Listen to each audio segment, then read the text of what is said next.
അനിയത്തിന്റെ അടുത്ത് വന്നിട്ടുള്ളത്.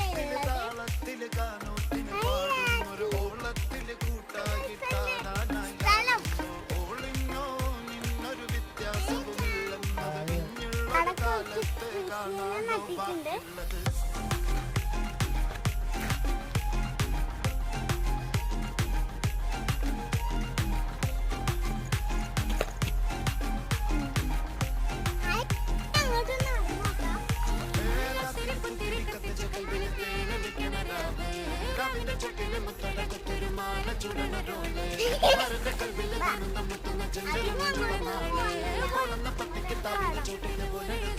കാട്ടുപന്നി, മയില് അങ്ങനത്തെ ഉണ്ട് കേട്ടോ.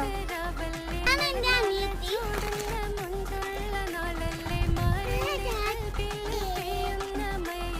നമുക്ക് അടുത്ത വീഡിയോ